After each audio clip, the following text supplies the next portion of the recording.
Hello everyone, welcome to Grandstand Sports Data's video on fundamental handicapping for sports betting. Here we'll be introducing you to the world of fundamental analysis and how it can help you become a successful sports bettor. We'll teach you what fundamental analysis is and what concepts and factors to consider when assessing matchups.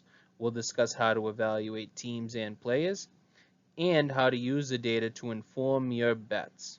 So, if you're looking to get into sports betting, this is the perfect place to start. So just like in all of our sports betting videos, we always present this portion of the presentation, and this is the foundation of a sports bettor. And what this does is it shows the viewer, which is you, the steps that we'll be covering in this video. Now, all of these 8 steps usually produce a great sports bettor, or, it could create a sharp sports bettor, or it could create just a smarter sports bettor. And that's our aim for this channel in terms of these videos. So these are the 8 categories. The ones highlighted, the ones that we will be presenting today in this video, which will be research and forecasting. And research is basically simple as researching your teams, your players, and your situations. So we'll cover some of that in this video, as long as we'll be covering just a little bit of forecasting, which is using your research to forecast the outcome of an event. And that could be anything that you're betting on, whether you're looking to bet on margin of victory, so that would be spreads, totals, over-unders, any derivatives of any sort. This is what we'll be covering in this video. So what is sports handicapping?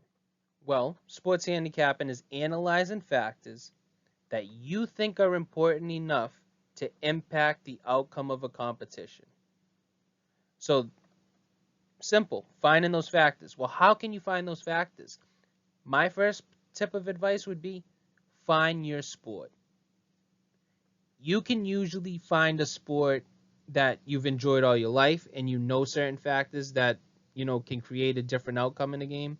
Maybe you played a sport in high school and you know how camaraderie is more weighted in certain sports, maybe like NHL, than it is to NBA.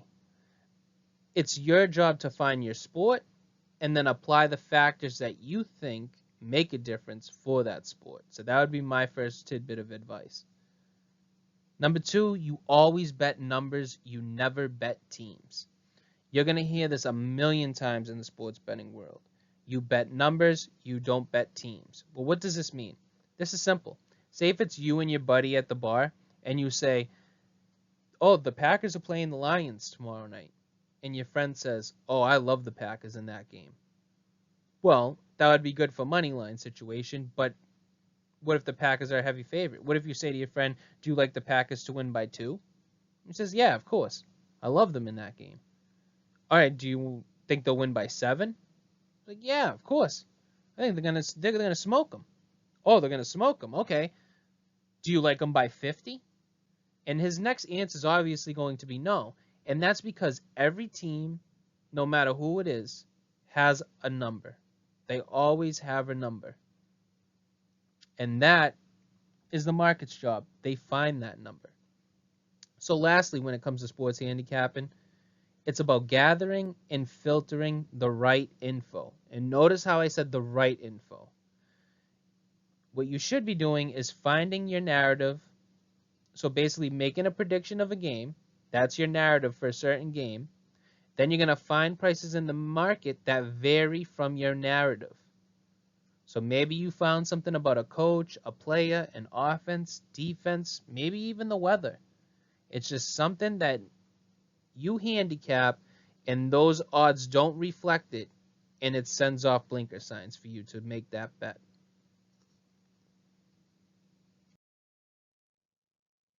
So now that we broke down handicapping, what is fundamental handicapping? So I would say that handicapping is broken down into 2 formats, qualitative and quantitative. Or you can call qualitative fundamental, and you can call quantitative technical. So, Anthony, why are you bringing us back to science class? Can you just tell us in layman's terms? Absolutely. Qualitative equals quality. This is knowing the quality. There's not necessarily numbers that reflect it. You could find numbers that reflect, certain qualitative data, but that's not it's mostly what's in between the ears of the players, the coaches, and anybody involved in that game.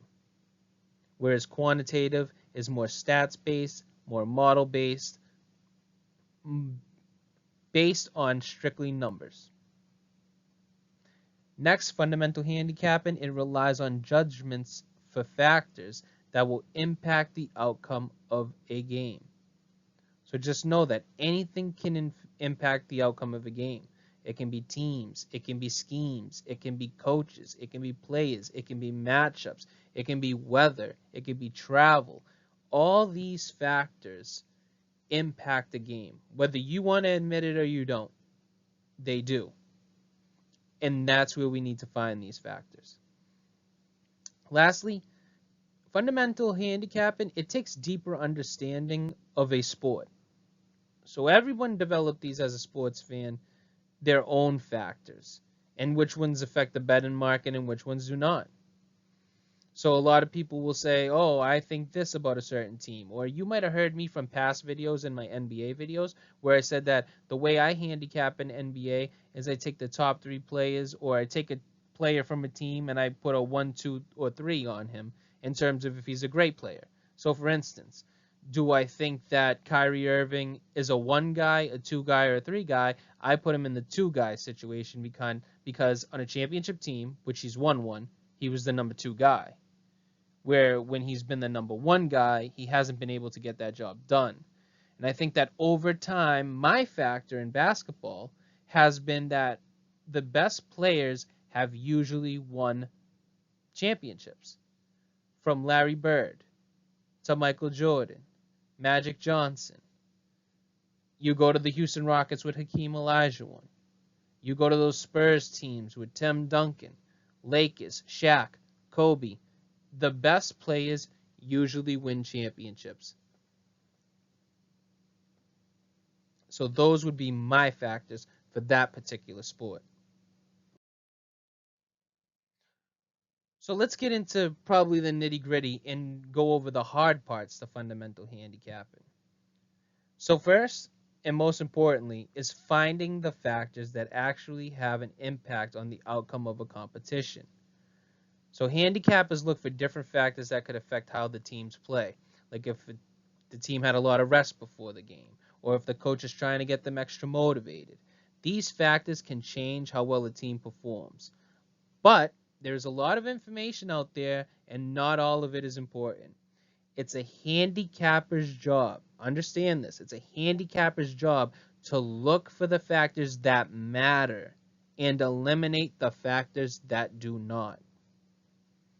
Some of your most common factors are going to be weather, rest, injury, coaching, and motivation. Some things that can't be, just like I said earlier, they can't be quantified. You could have a power rating system that's unbelievable, but does it factor in injuries? Because if it doesn't, you're almost screwed.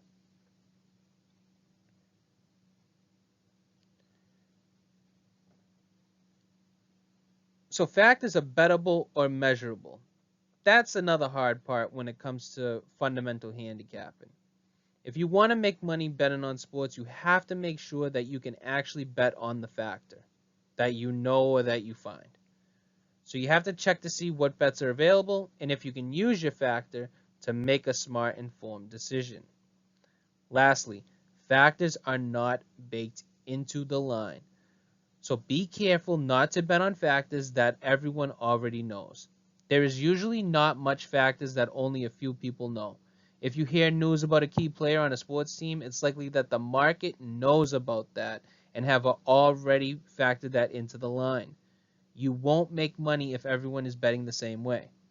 To make money, you need to find factors that not many people know about, or find factors that people know about but have misunderstood.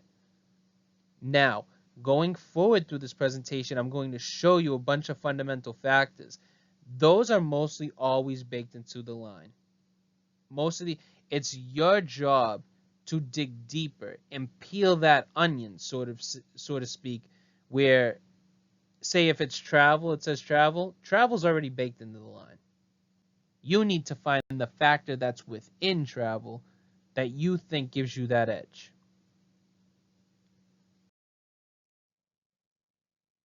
So what are the pros of the fundamental analysis? Well, the pros of fundamental analysis are almost like the cons to technical analysis.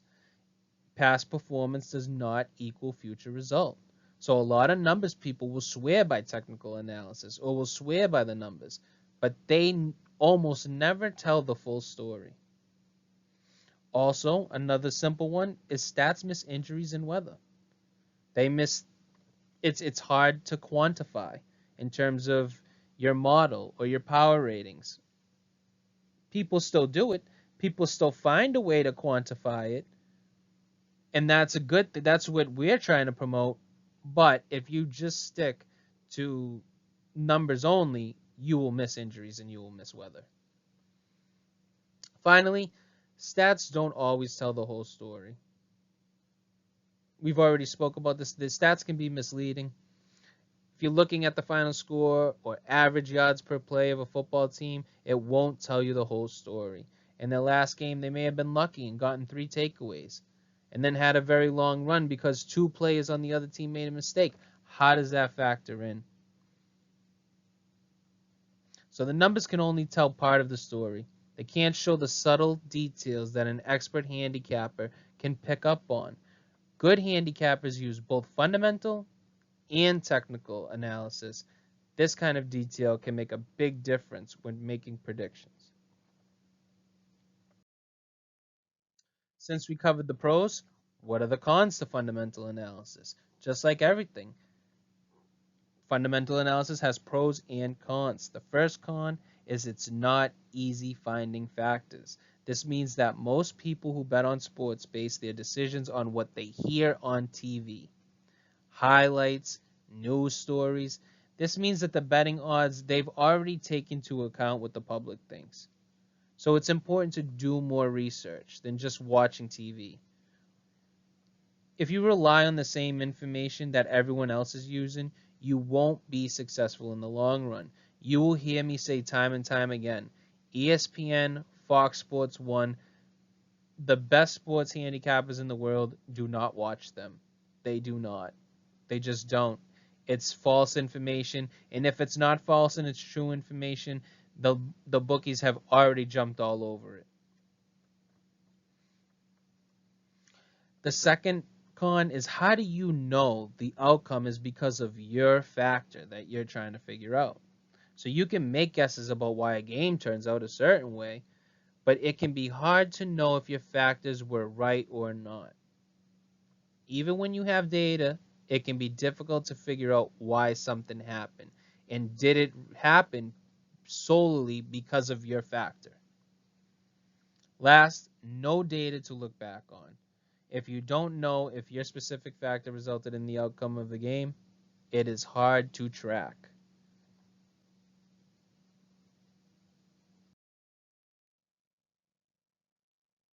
So let's cover some fundamental factors. And just like I said before, and I'll say it again, these are the 500-foot picture of what we're looking for in factors. So when we go over these, you really need to peel that onion because these are already factored into the line. You will always see these factors always, always, always put into the line already.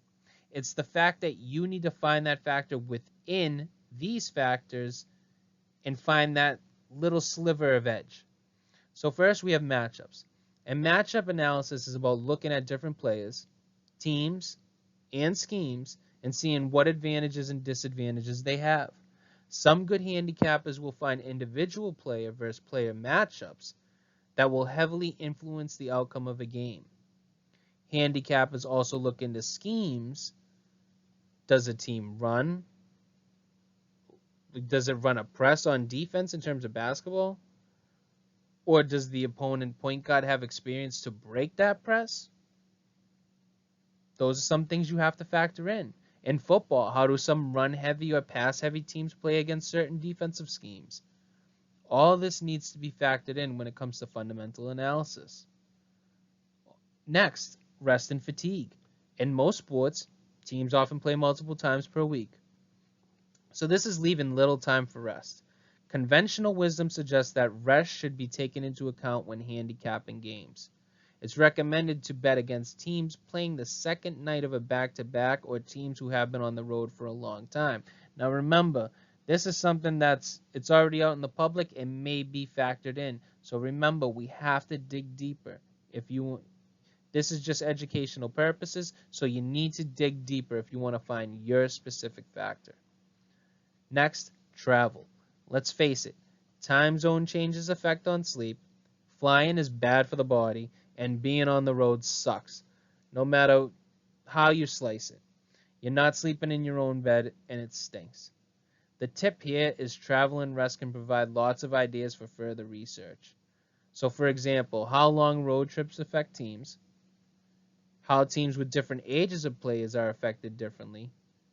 What about certain cities for younger players? Is it a distraction if they go to Las Vegas, they go to Miami? And how much NFL teams change their travel habits for cross-country games? So there's basically thousands of topics to explore when it comes to travel. So maybe a factor that you might want to look more into.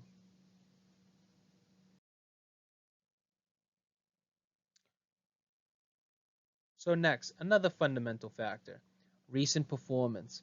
Recent performance tells us a lot about what kind of teams they are and how they are likely to play in their upcoming game. It also affects the behavior of players. So it can lead to changes in how they prepare, how they're focused, put effort into their next game. Since pro teams are usually very evenly matched, these small factors in preparation can have a big impact on the game. Next, strength of competition. The phrase play to the level of their competition suggests that teams may vary their play depending on their level of competition. Research suggests that underdogs may use this to their advantage, as the reward for beating a heavy favorite is greater than for beating a big underdog. Next would be motivation.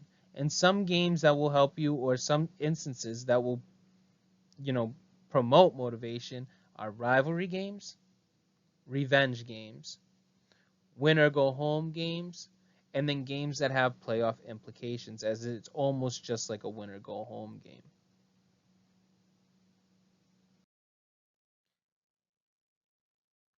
So now let's look into team factors. And team factors dig much deeper than just knowing the individual player.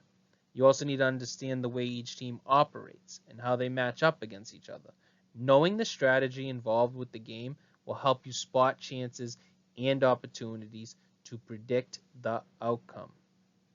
So the first team factor is talent and speed.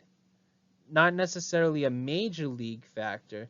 You'll see this more in college sports. The talent level is usually the same when it comes to NFL or professional sports. It's generally there, and it's more of the fundamental factors we were talking about. You may be able to factor in a little bit of speed at the major league level, but this is strictly, I think, team factor. I'm thinking NCAA sports, whether that's baseball, college, there is a talent gap somewhere there. Next would be game plan. So this is knowing how teams usually play, what their strengths, what their weaknesses are, and how they'll do against their opponent is huge in predicting outcomes. Knowing the game plan before the game can give you an advantage. Knowing how a team will use running or passing plays, or how a certain player will be double teamed, can help you understand how the game will go. It's extremely important for sports like basketball and football. Game plan is huge. Next is coaching. So a coach is just as important as a manager in a business. Think about your work and how they lead and how the team can make a big difference in their success or even in failure. So famous coaches like Bill Belichick, Andy Reid, Kyle Shanahan, they have certain strategies and styles that can be taken into account when making bets on their teams. To learn more about other coaches, it can be helpful to look into their specific coaching trees. So this coaching tree is like a family tree, and it shows how they're connected to some other coaches. So any coaches that are connected to Bill Belichick, Andy Reid, Kyle Shanahan, they may have a similar strategy that they implemented or that they learned from that specific coach. And then this can help you understand their strategies and their styles so that you can make better bets. So next would be schedule. So veteran handicappers pay attention to the spots of a team's schedule to see if there is an advantage or a disadvantage. The spot is how the game fits into the team's schedule. Analysts might talk about look-ahead games, sandwich games, or even bad travel sequences when talking about the schedule. But it's important to look at the spot factors when the schedule comes out so that you can figure out if there's an advantage or not. So also note that this team factor overlaps with some fundamental factors like rest and travel that we previously spoke on. So look ahead games. Look ahead games happen when teams and sports think ahead to a more important game coming up in the future and don't focus as intently on the game they are playing right now. So this can cause them to not work as hard, and then they could end up losing to a team that they should have beaten. Now, sandwich games are a lot like the look-ahead games. And you would look at this as a scheduling spot like picture 3 games that a team has, that Team A has. And Team A has a strong competition game 1, weak competition game 2, and then strong competition game 3. They may take that middle game for granted and get surprised themselves. So it's very similar to look-ahead games. And this is another important factor when looking at the schedule.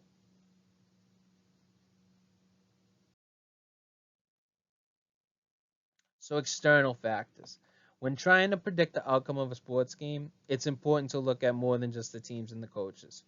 You also have to think about other things like the weather, the time of day, the playing surface, the crowd, and any other external factors that could affect the result.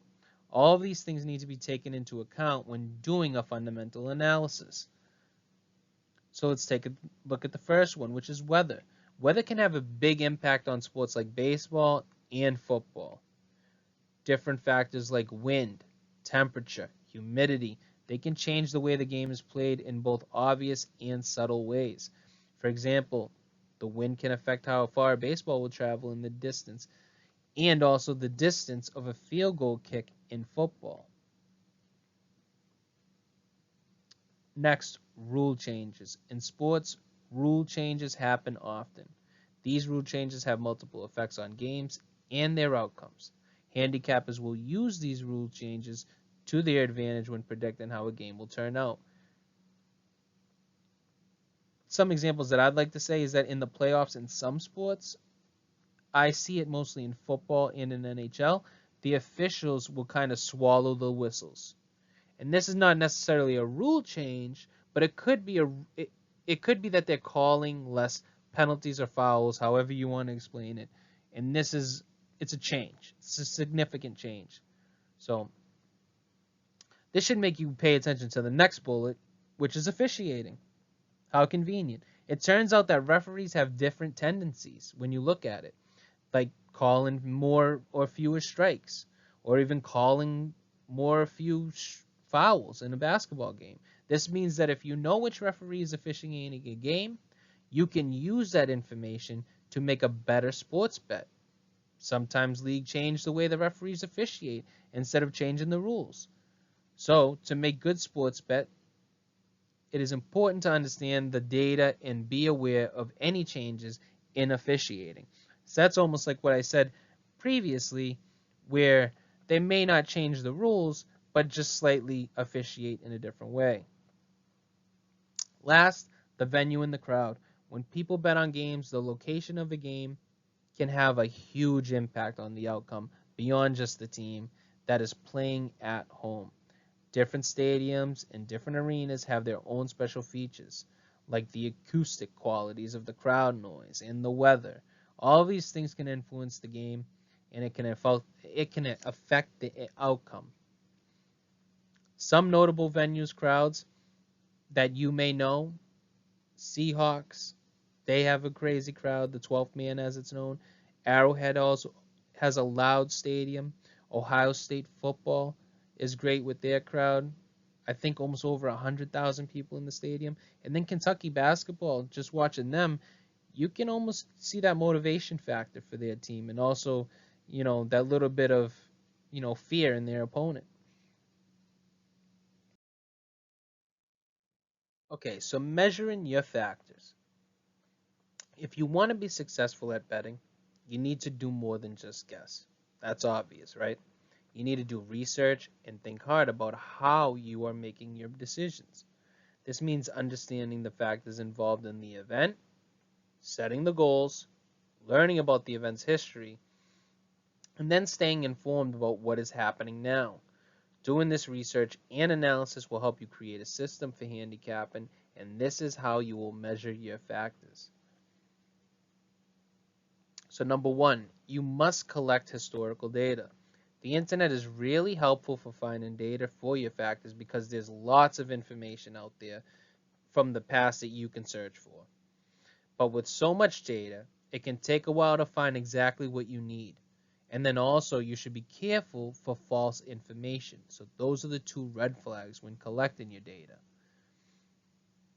Number two, how do you measure performance? So this will depend on what your primary focus of betting is. Do you bet spreads? Do you bet money lines? Do you bet over-unders? And now the big question is, whatever you bet, how does your factor in? Or how does it produce the result of your spread, your money line, your over-under bet? Number three, compare results with and without your factor. So, just like researchers or scientists, when they study something that's already happened, what they will do is they'll use a control experiment.